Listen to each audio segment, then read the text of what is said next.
Bien, buenos días. Hubo un tiempo en que yo percibía a Dios muy lejos.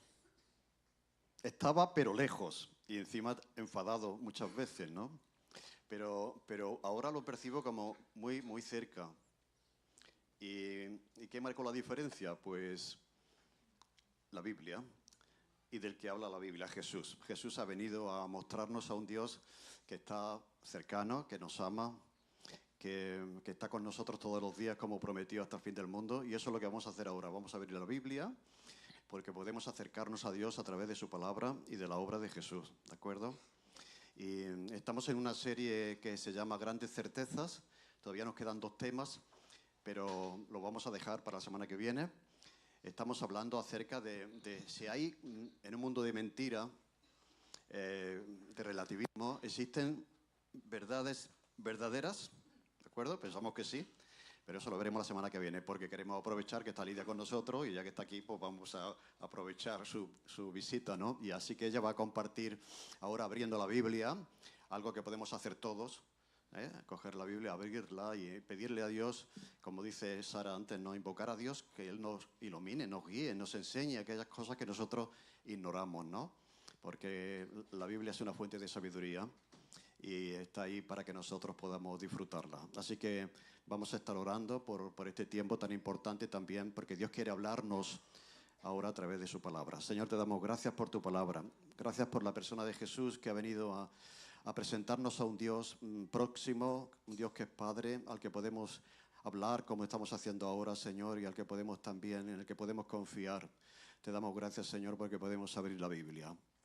Y te pedimos, Señor, que tú uses a Lidia, Señor, ahora y que ella pueda también compartir con nosotros algo de tu palabra que pueda ser de ayuda, de bendición para cada uno de nosotros, Señor. Gracias por Lidia, por su ministerio entre nosotros y también a favor de la Iglesia en España, Señor. Pedimos que tú la sigas usando como hasta ahora. En el nombre de Jesús. Amén. Muy bien, Lidia, pues adelante. Agradecidos por el tiempo de ayer y también por el tiempo de hoy, deseándote todo lo mejor, ¿de acuerdo? Así que, adelante. Bueno, me hace mucha gracia cuando uno viene pues, a un sitio nuevo donde no conoce a la mayoría de la gente y viene pues, a hablar. Y resulta que es curioso, digo, cómo a lo largo de la reunión, cuando llega el momento de la verdad, ¿no? Cuando ya uno está a punto de hablar, sin haberse puesto uno de acuerdo con nadie, empiezan a alinearse los planetas. Parece ser que no hay casualidades, los cristianos sabemos que no hay casualidades, ¿no? Pero es curioso como varias de las cosas que se han ido mencionando en esta mañana, tanto en las canciones, en las oraciones, incluso ahora cuando escuchaba a Pepe decir que estáis en una serie hablando de grandes certezas, yo pensaba, pues tampoco me voy a desmarcar yo tanto de la serie. Porque una de las cosas que quiero trasladaros vais a encontrar que está muy, muy, muy vinculada a una gran certeza, y es que vamos a estar hablando del método de vida que el Señor bendice. No hablo de una forma de vida, hablo de la forma de vivir que el Señor bendice. No es que lo digo yo, vamos a abrir la palabra, como hemos dicho. Es el Señor mismo el que va a hablar a través de su palabra, es lo que creemos los cristianos. Y en la comunidad cristiana donde me reúno en Madrid, en Icono, que nos parecemos mucho a vosotros en muchas cosas, siempre decimos que los domingos son un día para 3 Cs en particular. Para celebrar juntos, es lo que hemos estado haciendo, es lo que estamos haciendo, celebramos a Jesús, que Él se ha querido encontrar con nosotros, que nos ha querido transformar la vida. Es un momento en el que conectamos unos con otros, hay una convivencia, ¿verdad?, una cercanía entre personas que nos sabemos, que formamos parte de la misma familia en este momento por haber sido hechos hijos de Dios. Es de lo que se hablaba también en el momento en el que alguien del grupo de alabanza nos decía: Jesús, Cristo ha abierto ese camino al Padre que nos permite pasar de ser criaturas de Dios a ser mucho más que eso, que es hijos de Dios. De eso vamos a hablar muy directamente en el texto. Pero además es un momento, y es lo que vamos a hacer ahora, en el que tenemos conversaciones que nos transforman, en el que podemos abrir la palabra. ¿Y por qué digo conversaciones? Que alguno me diréis, si la única que vas a hablar vas a ser tú. Los cristianos creemos que Dios habla a través de su palabra. Y no habla simplemente para que escuchemos y ya está, porque eso es lo que la Biblia llama ser simplemente oidores, sino que habla para abrir esa conversación con nosotros en la que nos movemos más y más hacia también hacer lo que Él nos pide, porque ahí es donde vamos a florecer como personas. Y ayer cuando hablábamos de las emociones y un poco por encima intentaba demostrar que las emociones no son un asunto del que la Biblia no habla. De hecho, no fui tan amplia como voy a ser ahora en lo que voy a decir, pero fijaros, la Biblia empieza en un jardín en el que todo era bueno o muy bueno. Lo que había era plenitud, satisfacción, alegría, una convivencia perfecta. En Génesis 3 las cosas se estropean y empiezan a aparecer algunas de las emociones que peor llevamos a día de hoy todavía, la culpa, la vergüenza y el miedo. A lo largo de toda la Biblia nos encontramos con personajes que luchan también con sus emociones. Quien diga todavía que las emociones son solo cosas de mujeres se ha debido olvidar por el camino de David, de Saúl, de Sansón y de otros más. Pero incluso llegamos a la figura de Jesús, de eso vamos a hablar un poco también, y nos encontramos a un Jesús que camina entre la gente y que siente con los que sienten, padece con los que padecen, se compadece de aquellos a quien veía como ovejas que no tenían pastor.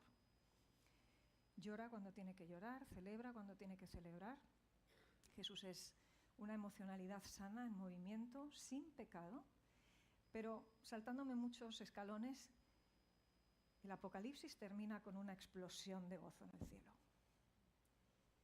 Y el gozo no es simplemente alegría, no es esto de que saltamos con una patita a la pata coja, ¿no? Y estamos muy contentos siempre, porque la realidad es que de este lado del sol hay muchas cosas que salen mal y nos generan tristeza, y estaría muy bien que nos genere tristeza lo que al Señor también le entristece.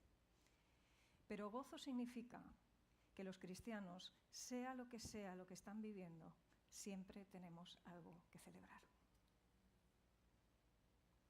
Celebramos hoy que somos parte de la familia de Dios, que Dios sigue queriendo comunicarse con nosotros y lo hace a través de su palabra, y vamos a estar reflexionando justamente de esto que veis en la pantalla. ¿Cómo hacemos que el brillo de lo que significa ser hijos de la familia de Dios sea palpable para nuestras propias vidas, pero más allá de nuestras vidas? Porque en el momento que formamos parte de la familia de Dios ya no vivimos para nosotros, vivimos para reflejar el amor de Dios en Cristo. Así que vamos a estar hablando de eso justamente. Claro, es difícil a veces pensando en un auditorio que no conoce uno, cómo buscamos un tema que de alguna manera llegue a todos, sea relevante, práctico, transformador para la vida de todas las personas que van a estar en la sala, vengan de donde vengan, no conozco tu contexto, tu circunstancia, ni cómo ha sido esta semana.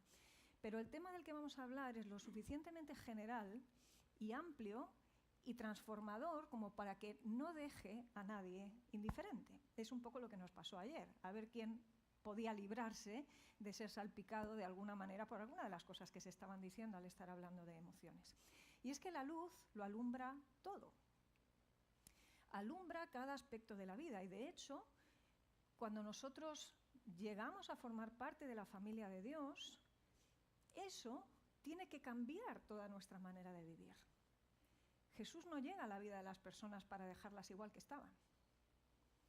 Nos acepta como somos, pero espera que seamos transformados cada vez más para parecernos a Él mismo, hasta que llegue un momento, cuando estemos con Él allí, en que podamos ser absolutamente revestidos de quien Él es. Ese es el objetivo de cualquier persona cristiana, seas hombre, mujer, de la raza que vengas, sea cual sea tu cultura, ser más como Cristo. Es el gran ecualizador en ese sentido. Vamos a hablar entonces de qué tipo de luz alumbra nuestras vidas y nos llama a alumbrar de la misma manera hacia afuera. Y el texto bíblico en el que vamos a aterrizar es Efesios 5, del 1 al 2 y del 8 al 10. Y seguramente habréis escuchado otras predicaciones acerca de este texto, pero quiero dar una perspectiva un poco diferente. Por lo menos para mí encontrarme con este texto de esta manera ha sido una de las grandes revoluciones en mi vida en los últimos años, en los últimos 10 años aproximadamente, ha conectado con muchos aspectos que de alguna manera resonaban en mí durante los años, pero no ha sido hasta que he podido conectar esos aspectos con el texto bíblico y ha explosionado en mi cabeza de una manera muy sorprendente, que he entendido ese texto de una manera que es revolucionaria y lo veo también cuando lo comparto, no solamente en el púlpito, muchas veces cuando me toca predicar, sino constantemente, por ejemplo, pues con los pacientes en la consulta. Vamos a leer el texto y luego vais a entender mejor a qué me refiero con esto. Dice Efesios 5, en el primer versículo: «Sed pues imitadores de Dios como hijos amados, y andad en amor, como también Cristo nos amó y se entregó a sí mismo por nosotros, ofrenda y sacrificio a Dios en olor fragante». Y salto al 8, donde dice: «Porque en otro tiempo erais tinieblas, mas ahora sois hijos, sois luz en el Señor, andad como hijos de luz». Y abre un paréntesis que me encanta, luego veréis por qué. Dice: «Porque el fruto del Espíritu es en toda bondad, justicia y verdad, comprobando lo que es agradable al Señor». Voy a detenerme en hacer algunos énfasis en este texto que acabamos de leer. Nos empieza diciendo, en forma de mandato, que seamos imitadores de Dios como hijos amados. Aquí vemos esta mención que hacíamos hace un momento. Ya no tenemos solamente los que hemos creído en el Señor y aceptado a Jesús como Salvador, porque entendemos que Él ha muerto por nosotros, la característica de ser criaturas de Dios. Todas las personas que están en la calle en este momento son criaturas de Dios. La diferencia con nosotros no es que nosotros somos más majos, más buenos, no, lo hacemos igual de mal muchas veces. La diferencia es que entendemos que necesitamos un Salvador y hemos reconocido que Jesús es ese Salvador para nosotros. Eso es lo que nos convierte en hijos. No son méritos nuestros, formamos parte como hijos adoptados con todos los derechos de la familia de Dios. Y Dios tiene un padre, la familia tiene un padre que marca la cultura familiar, tiene un hijo mayor que es una referencia para nosotros, y cuando vemos al hijo que imita de manera perfecta a su padre porque están conectados absolutamente, entonces nosotros podemos entender mejor hacia dónde se nos mueve, hacia qué se nos llama, y es: ¿quieres ser imitador de Dios? Imita a Cristo. Fíjate en cómo Cristo ama. Y aquí nos explica algunas cosas, y a eso le llama el ser imitadores de Dios como hijos amados. Es la manera que tenemos de desarrollar esa nueva identidad que acabamos de recibir. Y nos dice, curiosamente, andad en amor. Si hay una palabra que de alguna forma reúne lo que son las características culturales de la nueva familia de la que formamos parte, es el amor. Pero no vale cualquier amor, porque de hecho, creo que estaréis de acuerdo conmigo, el amor es una de las palabras más manoseadas de este tiempo en el que vivimos. Es una palabra que hemos toqueteado hasta la extenuación. Cada persona piensa en el amor de una manera distinta, le llama amor a cosas que no tienen nada que ver con el amor, porque si Dios es amor y el amor de Dios, la manera máxima en la que ha sido expresada por nosotros es en Cristo, la forma de amor que tenemos que imitar es la del propio Cristo. Cualquier otra forma de amor que a nosotros nos parezca amor, pero no encaje con la manera en la que Cristo ama, no es el amor de Dios. Será otra cosa. Será otra cosa a la que se llama amor, como se le puede llamar a muchas cosas amor. Pero fijaros que nos explica que la idea de ser hijos amados es andar en amor, como también Cristo nos amó. Y nos explica inmediatamente cómo lo hizo Él. Dice que se entregó a sí mismo por nosotros como ofrenda y sacrificio a Dios en olor fragante. Y esto es una cosa que nos tiene que desafiar de la siguiente forma, creo. Para empezar, cualquier cosa que se llame amor, pero no sea hacia afuera, generoso, autosacrificial, expansivo, no es amor. Como cristianos entendemos que se trata de amar a Dios en primer lugar y al otro como a mí mismo. Y en eso se constituye el cumplimiento de lo que el Señor demanda de nosotros, pero claro, menuda demanda. ¿Cómo lo hace el Señor Jesús? entregándose. Se olvida, entre comillas, momentáneamente durante un tiempo de su condición de Dios y decide dejar su condición de Dios ahí. Esto es lo que nos explica Filipenses en el capítulo 2. Renuncia temporalmente a su condición de Dios para hacerse una persona como nosotros, pasar frío, pasar calor, enfermedad, tener que bregar con las condiciones de la época en la que nace, y se entrega a sí mismo, se humilla a sí mismo, se abandona, dejándose matar en la muerte más horrenda del momento, en la más vergonzosa, para luego sí ser exaltado, pero no hay exaltación sin muerte. Y eso no lo hace porque Él tenga necesidad de hacerlo. Lo hace porque nos quiere, nos ama, quiere rescatarnos del tipo de vida que hemos elegido y donde no podemos florecer. Eso que vemos en Jesús, que es una entrega, que es expansivo hacia afuera, que nos alcanza, que por supuesto no es un regalo impositivo, un regalo no es impositivo. Uno tiene que aceptarlo para que sea efectivo. Pero eso nos transforma y nos mueve, nos compromete a ¿cómo no voy a amar yo si he sido amado? Y si he sido amado de esa manera sacrificial, ¿cómo no voy yo a amar hacia afuera de una forma que al menos pueda reflejar en alguna medida algo del amor que he recibido? Así que nuestro modelo de amor es ese. Y estoy siendo muy insistente con esto porque cuando luego veamos el desglose de eso, vamos a decir, por eso se ponía tan pesada con este asunto. Voy a saltar al versículo 8 y ahora vais a entender algunas de estas cosas que estamos comentando un poco más. Siguiente énfasis en el que me voy a detener. Dice, en otro tiempo erais tinieblas, antes de conocer al Señor Jesús, antes de formar parte de esa familia, que es la familia de Dios, que Dios es amor y Dios es luz y ahora sois hijos de luz. Bien, pues antes erais hijos de las tinieblas, pero ahora sois luz en el Señor. Ha cambiado nuestro ADN, somos nueva criatura, hay una transformación en nosotros que es verdad que muchas veces parece brillar por su ausencia más que brillar por su presencia, pero somos luz.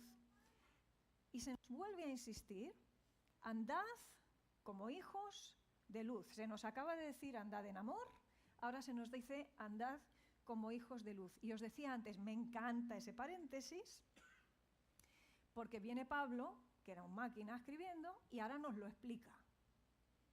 Es como si dijera, así andan los hijos de luz. Lo que te voy a contar en este paréntesis.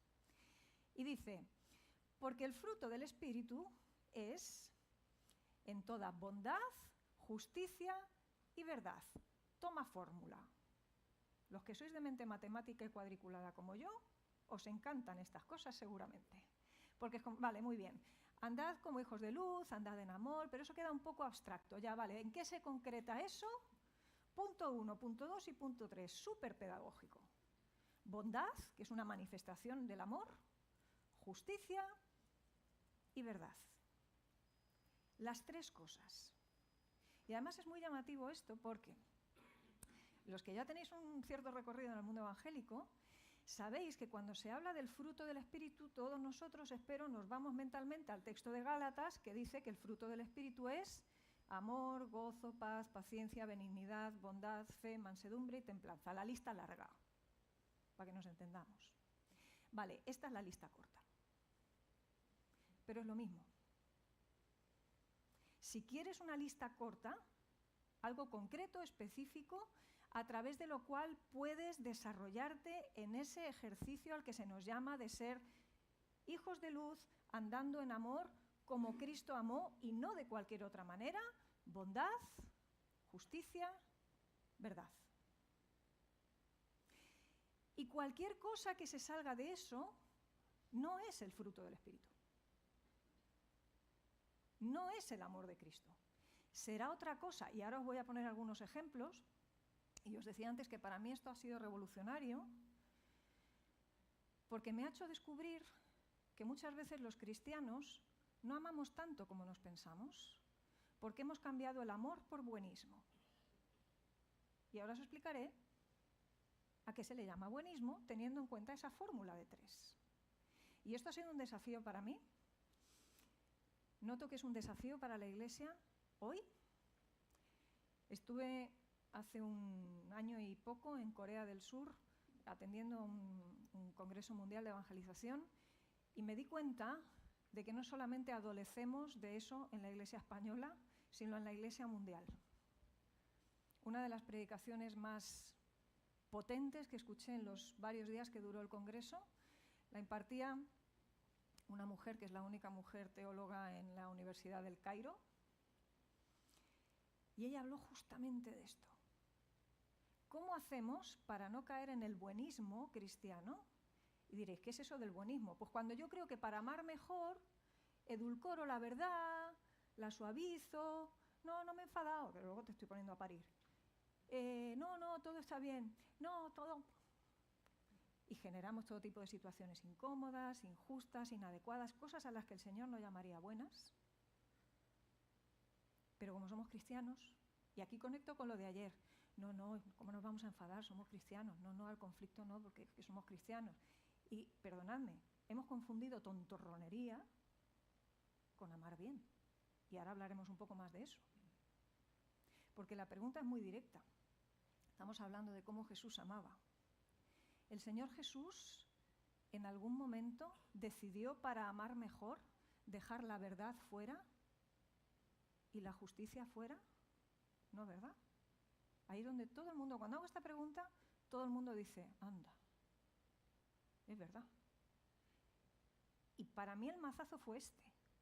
Yo he crecido en una cultura en la que se nos ha vendido muchas veces a una especie de inclinación al no al conflicto, y ojo, no al conflicto gratuito, por supuesto. Ahora nos damos cuenta de que la propia presentación del Evangelio en sí mismo es conflicto. Dios no es Papá Noel, que luego cuando llegue el momento nos pasa la manita a todos y dice, venga, va, que ha sido malo, pero tira para adelante. Él no funciona así. Él nos dice, yo te amo muchísimo. Fíjate la cruz. Ahí tienes un Jesús que se abandona, se entrega voluntariamente para dar la vida por ti. Pero, ¿tú sigues teniendo un problema conmigo si no pasas por Cristo? Y fijaros que esto que estoy diciendo afecta dramáticamente, por ejemplo, a cómo estamos presentando el Evangelio fuera. Cuando se presenta un Evangelio que habla de justicia, justicia, justicia y justicia, pero no presenta el amor, no presenta la gracia, no presenta la verdad de ese Dios que se encarna y nos alcanza, que solo habla del infierno y de pecado, pero no habla de todo lo demás, ese Evangelio está sesgado. Pero cuando presentamos un Evangelio en el que la verdad se ignora, no hablamos del conflicto directo que tenemos con el Señor y de cómo se resuelve, porque lo que queremos presentar es que Dios es amor y nos falta, perdonadme la tonterronería mía ahora, pero nos falta hacer así. Ese Evangelio no salva a nadie, Y podemos estar confundiéndonos con el tipo de presentación del Evangelio que estamos haciendo. O sea, esto tiene implicaciones para la vida cotidiana, pero tiene implicaciones para la vida eterna, que queremos que alcance a otros como nos ha alcanzado a nosotros. La tonterronería no es cristianismo, el buenismo no es cristianismo. Necesitamos empaparnos de la verdad bíblica, no de lo que se dice sobre Biblia en redes sociales. Vuelvo otra vez a hacer la mención que hacía ayer, porque coger 2 o 3 cositas de verdad a medias nos impide tener esa perspectiva completa de verdad, que nos impide también presentar el Evangelio de Cristo completo. El fruto del Espíritu es en toda bondad, justicia y verdad. Y fijaros cómo termina el versículo 10, diciendo, comprobando lo que es agradable al Señor. Es una manera de decir, comprobando lo que el Señor bendice. Él no va a bendecir nada que no le sea agradable. Porque tenemos un Dios justo. Es lo que tiene. Y hay gente que le cuesta entender, a todos nos cuesta entender, cómo casa a la vez un Dios que sea amor con un Dios que sea justo. Y el problema no está en Él. El problema está en que nosotros parece que metemos bisturí y necesitamos separar las dos cosas. Yo creo que más bien juntarlas nos ayuda mucho. Lo voy a poner de la siguiente manera. Dios es un amor justo y una justicia amorosa. ¿Se entiende mejor? No necesitamos hacer una separación entre esas dos facciones de Dios, porque las dos son complementarias. En Él, y lo vemos en Cristo, hay bondad, justicia y verdad a la vez. Es solamente que a veces esa verdad nos gusta y otras veces no nos gusta tanto. Y pasa que lo que nosotros consideramos justo, pues a veces él no lo llamaría justo, no lo llamaría bueno, no lo llamaría recto. Ayer decíamos, no todas las cosas que nos entristecen a nosotros son las que entristecen al Señor. Pero nos preguntamos como cristianos, ¿las que al Señor le entristecen a mí también como cristiano? Pregunta que hago así al aire para que vosotros la penséis también. Cuando al Señor le enfadan ciertas cosas, ¿nos enfadan a nosotros? ¿No pensáis que quizá deberían producirnos rechazo las cosas que al Señor le producen rechazo? Pero somos buenistas. Queremos caer bien en casa. Es más, queremos caer bien a todo el mundo. Queremos caer bien a los de fuera. Queremos que no se nos vea como bichos raros. Y vamos a tener que elegir. Porque el Evangelio es conflicto. No es pegarnos con la gente, por supuesto que no. Es conflicto interno para poder toparnos con nuestras propias ruinas y que el Señor nos rescate de ellas. Si uno no llega al fondo del asunto, si uno no se rompe en algún momento, si uno no se quebranta ante la realidad de su vida y la justicia de Dios, no llega al amor de Cristo. Paul Tournier lo explicaba muy bien en su libro La culpa y la gracia. Necesitamos pasar por ese tiempo de culpa verdadera para acceder a lo que él llama la calzada real de la gracia. Pero no nos gusta sentir emociones negativas. No nos gusta ser confrontados con determinadas facciones de la verdad. Y entonces, cuando nos saltamos todo ese recorrido difícil, lo que nos perdemos es comprobar, como dice el versículo 10, lo que al Señor le agrada. Nos perdemos bendición de Dios, en definitiva. Y mirad, voy a conectar este texto porque no puedo evitar, cada vez que lo leo, acordarme de otro en el Antiguo Testamento, que el Antiguo Testamento desgraciadamente lo leemos bastante poco, teniendo en cuenta la riqueza que tiene. Yo sé que los textos del Antiguo Testamento son difíciles, ¿vale? También lo son los del Nuevo, pero del Antiguo más, porque es una cultura muy alejada de la nuestra. Pero en Malaquías, justamente en un momento en el que Dios está teniendo una serie de controversias con su pueblo y le está poniendo frente a algunas realidades que al pueblo le molesta mucho escuchar. No me habéis amado, ¿en qué no te hemos amado? ¿No me habéis, en qué no te... Hay una chulería ahí bastante importante en ese libro, de parte del pueblo. Hay un momento, y justamente está hablando de las ofrendas, y Dios les dice a ellos, me habéis robado, y no solamente económicamente, que también, en todo. ¿Dónde está el amor que responde de manera legítima y ajustada al amor que habéis recibido de mi parte? Y entonces en esa controversia hay un momento en el que Dios les desafía y les dice, haced lo que hay que hacer, traed vuestras ofrendas, y aquí os recuerdo que estábamos hablando de cómo Cristo se entrega como ofrenda agradable a Dios. Traed vuestras ofrendas, es una manera de decir, haced lo que hay que hacer y comprobad, ponedme a prueba en esto, dice el pasaje en concreto, si no abriré yo las compuertas de los cielos para derramar bendición sobre vosotros. Como cristianos, ¿queremos la bendición de Dios? Nos encanta el hecho de ser hijos adoptados, pero el ser hijo adoptado no te lleva directamente a bendición de Dios, sino es pasando por ese tipo de vida que Dios quiere para nosotros. ¿Acordáis de Jesús cuando dice, vosotros sois mis amigos si hacéis lo que yo os mando? Y uno puede decir, ¿qué tipo de amigo te dice? Bueno, es que Jesús no es cualquier tipo de amigo. Jesús sigue siendo Dios, aunque haya decidido llamarnos amigos. Y nos presenta esa verdad en honor a la justicia también, porque Él es Dios, porque nos ama bien. No simplemente nos dice lo que queremos oír. Pero hoy vivimos en una época buenista en la que si tú quieres mantener tus amigos, parece que tienes que decirles siempre lo que quieren oír, tienes que estar siempre dispuesto a apoyar cualquier cosa. No, yo no apoyo cualquier cosa, yo apoyo tu bien. Si algo de lo que estás haciendo te tira a precipicio abajo, yo no puedo apoyarlo. Eso no sería una manera de quererte. Y cuidado, el asunto del buenismo hoy en día lo toca todo. La educación de nuestros hijos muchas veces es buenista. Una de las conversaciones favoritas en casa, léase el sarcasmo, ha sido alguna vez tener que decir, mira, yo sé que en este momento te caigo fatal, pero es que si no te digo esto no te quiero bien. te quiero mal. Yo no puedo irme a dormir tranquila como madre sin decirte que en esto y esto y esto creo que te estás equivocando. No es que lo diga yo, es que creo que el Señor piensa que te estás equivocando. Tú lo tienes que decidir, tú lo tienes que examinar. No te voy a perseguir, esto no es una caza de brujas. Pero en este momento me preocupa mucho más estar alineada con lo que el Señor llama verdad, con lo que llama bueno y con lo que Él llama amor, que caerte bien. Ese tipo de conversaciones son necesarias en nuestras casas. Son necesarias a veces en los contextos de trabajo. ¿Queremos ser sal y salar en el sitio donde estamos? Perfecto. Pero a veces eso consiste en introducir conflicto necesario. Por ejemplo, decir, oye, entiendo los objetivos, pero de esta manera no. Puedes contar conmigo, pero con estas condiciones. Sí, con condiciones, no con condiciones. Esto aplica a todos los ámbitos de la vida.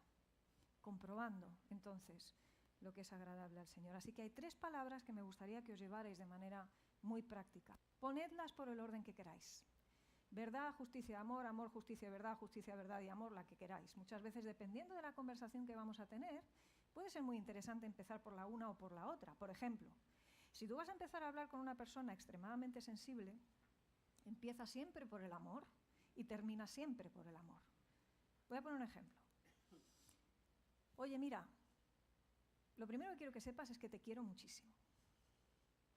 Y aprecio nuestra relación y quiero que nos vaya bien y he disfrutado de esa relación, pero están pasando cosas que en honor a la verdad tampoco sería justo que me callara. Necesito decírtelas, te las quiero decir con el mayor cariño, discúlpame si te las digo de una manera que no te gusta, pero estoy dispuesta a pagar ese precio de que quizá no te guste, que pasemos un mal rato, si tenemos que llorar juntos, lloramos juntos, pero te tengo que decir esto, porque te quiero. Hemos empezado y hemos terminado con el amor, hemos pasado por la verdad y por la justicia. ¿No tenéis la sensación de que nos brillaría el pelo de otra manera entre nosotros si este fuera el modus operandi por el que gestionamos los asuntos?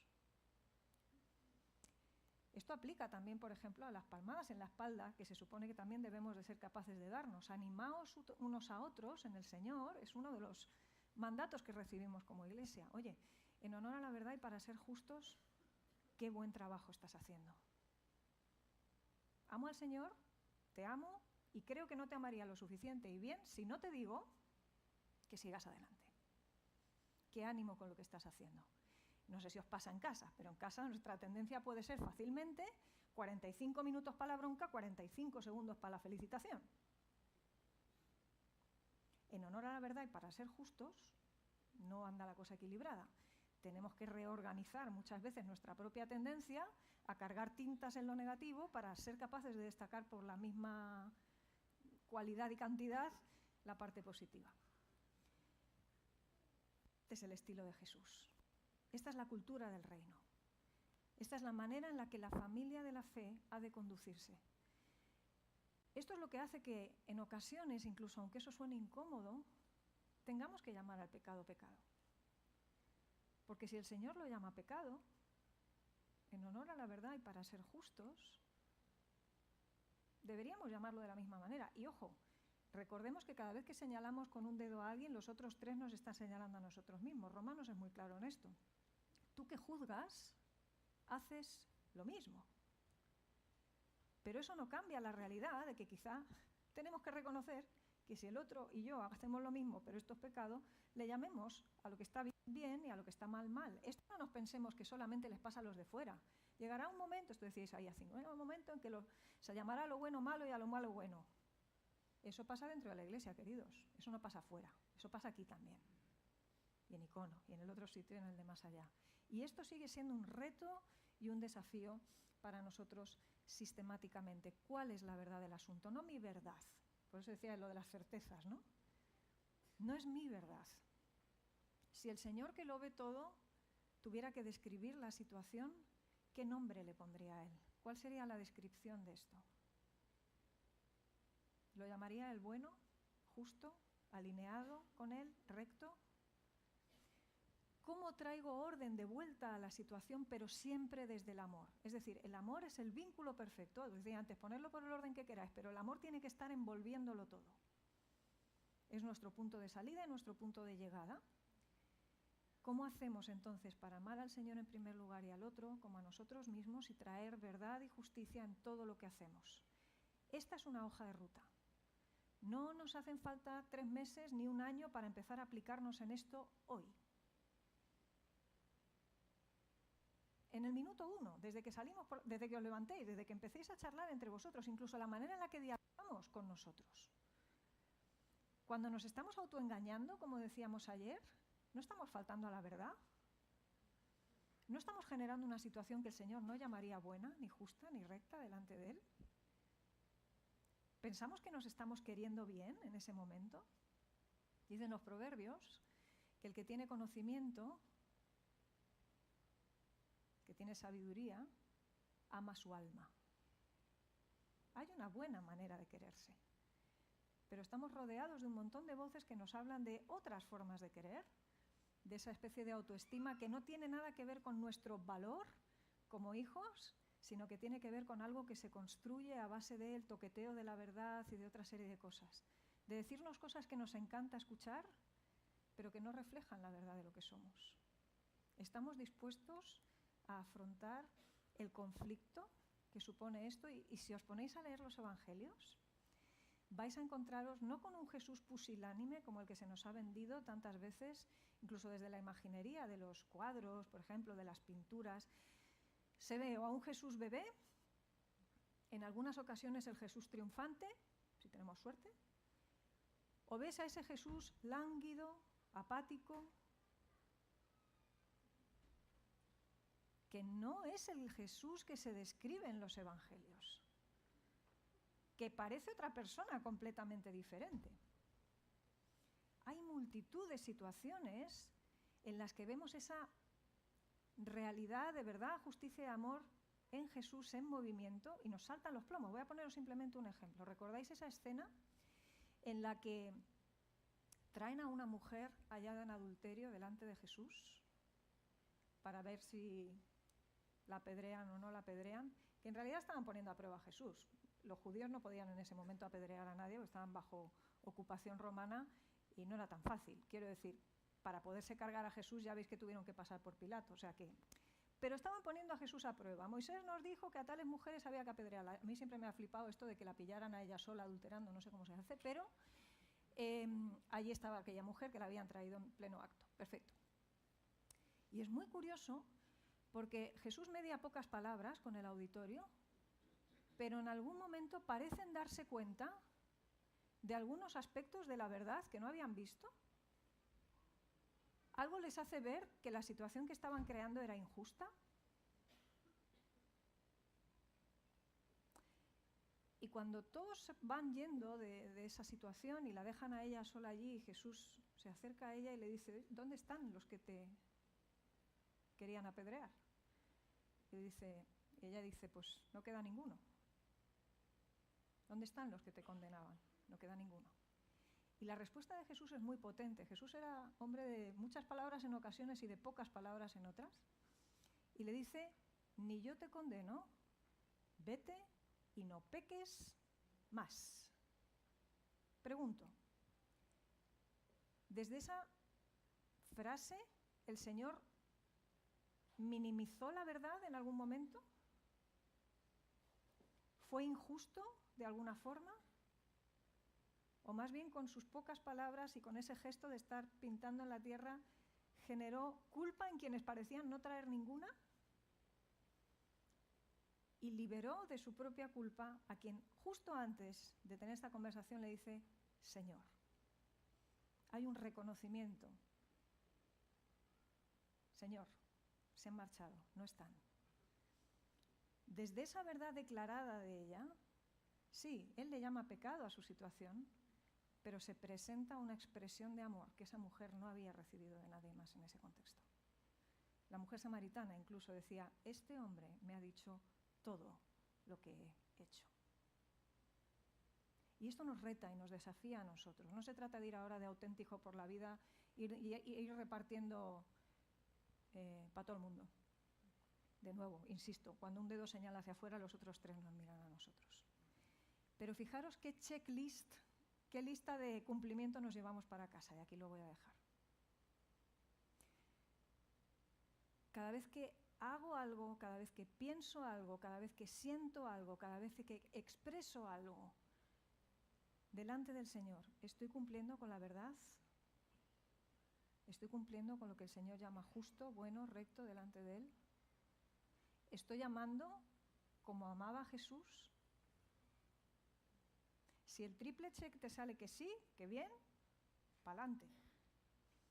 Ahora, muchas veces no nos sale que sí y pa'lante. Nos toca tener que estar revisando cuál de los 3 ingredientes del guiso se nos ha desajustado, porque aunque nos parezca que quitando alguno de los ingredientes del guiso tampoco se va a notar tanto, el guiso no sabe bien.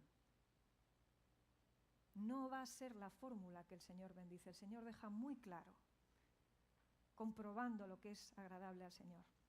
Comprobamos entonces con esta aplicación de esa fórmula lo que el Señor está dispuesto a bendecir. Y podemos dejar de lado lo que sabemos que Él no va a bendecir, claramente. Una curiosidad psicológica simplemente. Os decía antes que esto había conectado de manera muy fuerte con mi vida. Yo he sido buenista muchos años de mi vida, sobre todo en mi infancia. Me han pegado cates hasta en el carné. Cuando ya me aburrí de aquello, me fui al otro extremo. Entonces dejé el amor colgado y me dediqué a la verdad y la justicia como si no hubiera un mañana. Entonces, con mi 1,75 m, vestida de negro y con una cara de perro que pa' qué, echaba para atrás al que hiciera falta, no había ningún problema. El único problema, que no era pequeño, era esto no me representa como hija de Dios, evidentemente. Entonces, no podía ser el modelo, ¿no? Y fue curioso porque cuando entré en la carrera de psicología me empiezan a hablar de una cosa que se llama asertividad. Y yo decía, qué curioso esto. Y bueno, durante muchos años me pareció un modelo interesante. Claro, qué curioso que además aquel modelo pues resulta que era fantástico porque eran personas que tienen mucho menos estrés, menos ansiedad, menos depresión, viven más coherentemente sus emociones, toman mejores decisiones, se relacionan mejor en familia. Y decía, esto es la panacea, vaya chollo. Bueno, pues os cuento la curiosidad psicológica. ¿Cuál fue mi sorpresa cuando, para escribir un libro que no he conseguido que se traiga aquí a España, pero espero algún día poderlo rescatar porque me lo tienen secuestrado, que se llama La mente en orden, tuve que hablar de la asertividad y resulta que poniéndome a analizar algunas definiciones de asertividad, todas tenían en común presentar algo de manera honesta, intentando cuidar al otro mientras te cuidas también a ti mismo, para llegar a una solución más justa. ¿Os imagináis la cara que se me puso cuando yo me encuentro con este texto de Efesios y me encuentro los 3 mismos ingredientes en esa fórmula corta de el fruto del Espíritu? Puesto en castellano de Valladolid. Pablo no le llama asertividad, pero ahora entiendo por qué la asertividad funciona, porque es lo que el Señor bendice. Seas cristiano o no seas cristiano. La verdad es verdad, lo justo es justo, el amor es amor. Y de repente uno entiende por qué eso brilla. Yo no os estoy proponiendo ser asertivos. Me parece que Pablo se lo lleva mucho más lejos, porque esas palabras de Pablo tienen el soplo del Espíritu. Eso es lo que llamamos la inspiración de Dios en el texto bíblico.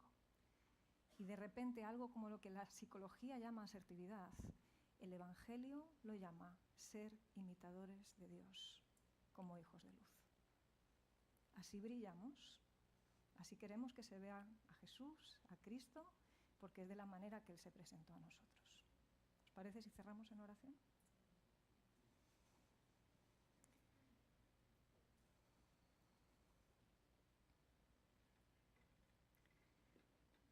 Señor, estamos tan agradecidos por tu sabiduría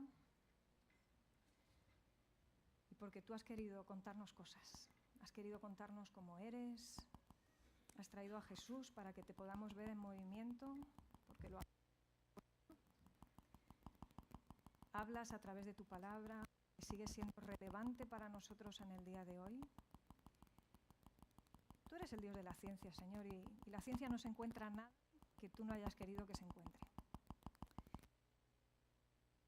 Señor, sernos amados por ti, queridos por ti, no de una manera facilona, no de una manera que nos endulza el oído, sino de una forma, Señor, que nos confronta con nuestras propias ruinas, con las facetas más feas de nuestra existencia, pero es que tú no serías un buen padre y no nos amarías bien si no nos hicieras ver también esa parte de nosotros.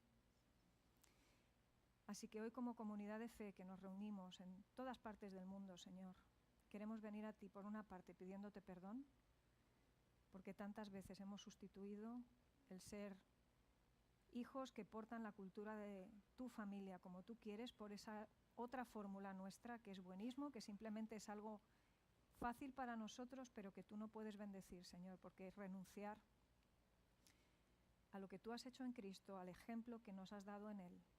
Y, Señor, tú nos llamas a algo muchísimo mejor. Sabemos que nos das la capacidad de hacerlo, no porque nosotros seamos mejores, sino porque nos has dado el regalo de tener al Espíritu Santo. Y su fruto puede mostrarse porque Él está obrando en nosotros, pero necesitamos, Señor, volver una y otra vez y pedirte que hagas en nosotros lo que nosotros no podemos hacer. Creemos, pero ayuda a nuestra incredulidad.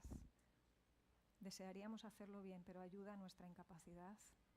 Y que tu Espíritu nos dé lo que necesitamos para poder ser verdaderos representantes en un mundo difícil de todo lo bueno y bello que hay en ti. Gracias por Cristo y gracias porque cuando le vemos a Él podemos verte a ti. En el nombre de Jesús. Amén.